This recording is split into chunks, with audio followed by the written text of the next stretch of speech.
I am stunned at what happened last month. This government, our government, abandoned our ally Israel when she needed us the most. This UN Security Council resolution was not about settlements, and it certainly was not about peace. It was about one thing and one thing only: Israel's right to exist as a Jewish democratic state. It is time to repair the damage done by this misguided hit job at the UN. That was Speaker Paul Ryan unleashing a fury just moments ago at the United Nations in the U.S. for criticizing Israel over those settlement plans. And right now, the House is voting on its own resolution to blast the UN measure as well. It would be, from what I understand, it's not a binding, but it will actually be a way of them expressing their disappointment. Joining me now to discuss, Morgan Wright, Naveed Jamali, and Peter Brookes. Peter, let me start with you. Obviously, so many Americans were outraged. In Israel, I think Israelis were shocked over this. So it's good to see Paul Ryan expressing that on the floor.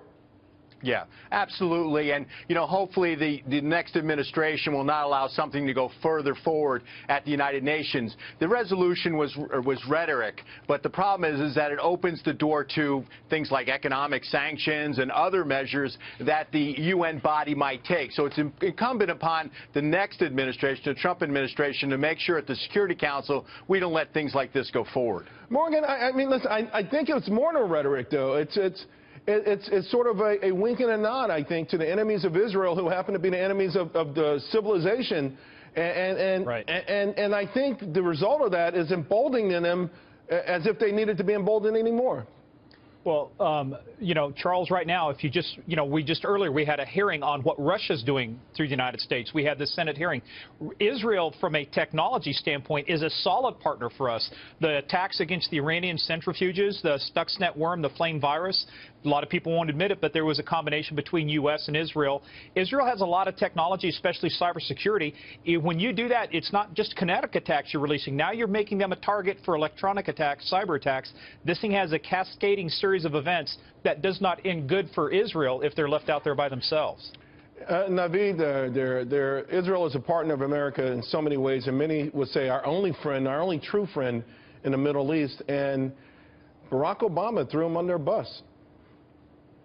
I couldn't agree with you more, Charles. I think that you know, the issue here when it comes to the Middle East, when it comes to Israel, there's two parts to this negotiation. If we're really going to have a negotiation, one part is the settlements, yes, but the other part is, of course, the right of return, which is something that was not mentioned in the UN resolution. The right of return, which is, you know, we're talking about 1 million Palestinian refugees that are in Saudi Arabia, Jordan, and other Arab states, and essentially those states have refused to give the refugees citizenship and have essentially kept them in poverty and have used that as a bargaining chip about Israel. So when you have this disingenuous resolution that comes out against Israel and talks about settlements and completely ignores the second part of the equation, I can't help but say it's completely one-sided. And I am disappointed that the president did not do more to voice that concern.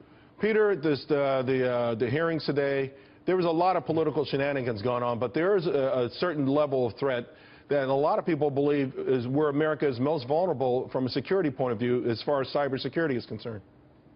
Absolutely. I mean, this was just the opening salvo following what we're going to find out more. The president's been briefed today.